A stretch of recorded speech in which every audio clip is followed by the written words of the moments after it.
નમસ્કાર મિત્રો, D farmer ચેનલમાં તમારું સ્વાગત છે। દેશ, દુનિયા અને ગુજરાતના તાજા, મોટા અને સૌથી મહત્વપૂર્ણ સમાચાર જાણીએ તે પહેલા ચેનલમાં નવા હોય તો ચેનલને જરૂરથી સબસ્ક્રાઇબ કરી અને વિડીયોને લાઇક કરી દેજો। આસામની હેમંત બિસ્વા શર્મા સરકારનો મોટો નિર્ણય, હવે દુકાનો 24 કલાક ખુલ્લી રહેશે।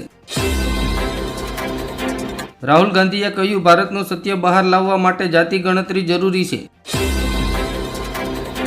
અયોધ્યામાં યોગીનું મોટું નિવેદન, રામ મંદિર માટે સત્તા ગુમાવવી પડે તો પણ કોઈ સમસ્યા નથી। રાજ્યસભામાં ગૃહમંત્રી અમિત શાહનું વચન, 31 માર્ચ 2026 સુધીમાં નક્સલવાદીઓ મુક્ત થઈ જશે ભારત। ઈશુદાન ગઢવીએ કરી જાહેરાત, આમ આદમી પાર્ટીએ 2027ની ચૂંટણી માટે કરી તૈયારીઓ। કર્ણાટકમાં મુસ્લિમોને 4% અનામત આપવાના મુદ્દે હોબાળો, 18 ભાજપના ધારાસભ્યોને કર્યા સસ્પેન્ડ। છેલ્લા 3 વર્ષમાં પીએમ મોદીના વિદેશ પ્રવાસો પર થયો 258 કરોડ રૂપિયાનો ખર્ચ। આતિશીએ દિલ્હીની ભાજપ સરકારની કામગીરી પર ઉઠાવ્યો સવાલ। અમેરિકામાં શિક્ષણ વિભાગને તાળા, ટ્રમ્પે કર્યા એક્ઝિક્યુટિવ ઓર્ડર પર હસ્તાક્ષર। છેલ્લા 10 વર્ષમાં ગુજરાતમાંથી 23,000 લોકોએ પાસપોર્ટ સરેન્ડર કર્યા।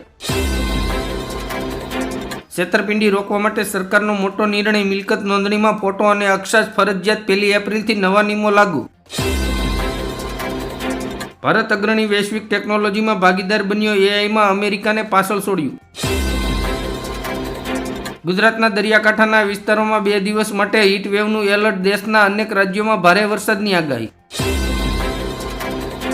યોગી આદિત્યનાથ ભાજપના રાષ્ટ્રીય અધ્યક્ષ બનશે કે દેશના સંરક્ષણ મંત્રી? કોમેન્ટ કરીને જણાવજો। શંભુ અને ખનોરી બોર્ડર પર પોલીસની કાર્યવાહીથી ખેડૂતો લાલ ગુમ, દેશવ્યાપી વિરોધોનું એલાન। નીતિન ગડકરીની મોટી જાહેરાત, 6 મહિનામાં ઇલેક્ટ્રિક વ્હીકલ સસ્તા થશે। ખેડૂતો માટે રાહતના સમાચાર, ઘઉંની ટેકાના ભાવે ખરીદી માટે નોંધણીની તારીખ લંબાવાઈ। ગુજરાત સરકારનો આરોગ્યલક્ષી નિર્ણય, નવા 34 પ્રાથમિક આરોગ્ય કેન્દ્રને આપી મંજૂરી। પીએફ ખાતા ધારકો માટે મફતમાં 7 લાખ રૂપિયા સુધીનું વીમા કવર। સુરતના હીરા વેપારીઓમાં ખળભળાટ, ફરી એકવાર બેંક એકાઉન્ટ કર્યા ફ્રીઝ, 100 કરોડથી વધુ ફસાયા। અમદાવાદ આરટીઓમાં પસંદગીના વાહન નંબર આપતા 1,31,00,000ની જંગી આવક થઈ। નીતિશ સરકારે સકલીને બચાવવા માટે ધ ગૌરૈયા બિહાર એપ લોન્ચ કરી। 16 વર્ષ બાદ કોંગ્રેસે ગુજરાત પર વધાર્યું ફોકસ, 700 જિલ્લાના અધ્યક્ષોને દિલ્હીનું તેડું। ખેડૂતો માટે વરદાન છે આ સ્કીમ, બાગાયતી પાકોનું ઉત્પાદન કરતા ખેડૂતોને સરકાર 50% સુધી આપશે સબસિડી। ભારત પણ કરશે ટેરિફ વોરનું એલાન, મોદી સરકારનો 200 દિવસનો માસ્ટર પ્લાન। સરકારે લીધો મોટો નિર્ણય, વારંવાર હડતાલ પર જતા કર્મચારીઓની સેવા બંધ કરવામાં આવશે। સુરતમાં ધારાસભ્ય કુમાર કાનાણીનો લેટર બોમ્બ, પોલીસ પર 8 લાખના તોડનો આરોપ। શિવસેનાના નેતા સંજય રાવતે કહ્યું, ભાજપ મહારાષ્ટ્રને બીજું મણિપુર બનાવવા માંગે છે। બેંકોના ખરાબ વ્યવહારથી 34% લોકો ઓનલાઈન બેન્કિંગથી દૂર। આમ આદમી પાર્ટીએ દિલ્હીમાં વધતા ગુનાઓ અંગે ભાજપને નિશાન બનાવ્યું। રાજકોટના પૂર્વ ધારાસભ્ય ઇન્દ્રનીલે કહ્યું, ભાજપના નેતાઓની હિસ્ટ્રી અને ગુંડાગીરીનું લિસ્ટ હું આપીશ। બિહારના દલિત નેતા રાજેશ કુમારને કોંગ્રેસના નવા પ્રમુખ બનાવવામાં આવ્યા। પેટ્રોલ, ડીઝલ અને સીએનજી, પીએનજીથી સરકારને 2 વર્ષમાં 40,569 કરોડની આવક થઈ। જૂનાગઢમાં ભાજપના કોર્પોરેટરના પુત્ર સહિત 7 લુખ્ખાઓનું સરઘસ કાઢ્યું।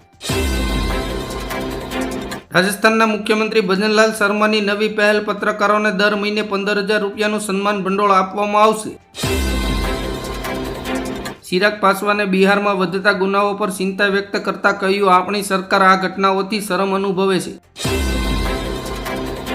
ગોંડલમાં ગુંડાઓ બેફામ બનતા પાટીદાર સમાજ આવ્યો મેદાને। દૂધ ઉત્પાદન ક્ષેત્રે ગુજરાતને સ્વાવલંબી બનાવવું એ રાજ્ય સરકારનો દ્રઢ સંકલ્પ। વસ્ત્રાલયમાં આતંક મચાવનારા 13 આરોપીને જેલ હવાલે કર્યા। ગુજરાતની સરકારી હોસ્પિટલો માટે ડોક્ટરની બમ્પર ભરતી। નાના વેપારીઓ માટે સરકારનો મોટો નિર્ણય, યુપીઆઈથી પેમેન્ટ લેવા પર થશે કમાણી. ન્યૂઝીલેન્ડમાં ભણવા જવા માંગતા વિદ્યાર્થીઓ માટે ગુડ ન્યૂઝ, ભારત સાથે કર્યો મહત્વપૂર્ણ કરાર. લાડકી બહેન યોજનામાંથી લાખો મહિલાઓ બહાર થશે, અજીત પવારે સરકારની યોજનાનો ખુલાસો કર્યો. 1 એપ્રિલથી નવો TDS રૂલ્સ લાગુ થશે, FDRDના નવા રોકાણકારોને મોટો ફાયદો થશે.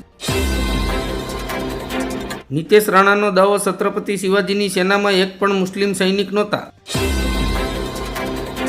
અર્જુન મોઢવાડિયાએ રાહુલ ગાંધી પર કર્યો કટાક્ષ, કહ્યું દિલ્હીના નેતાને ગધેડા અને ઘોડામાં પણ ખબર પડતી નથી.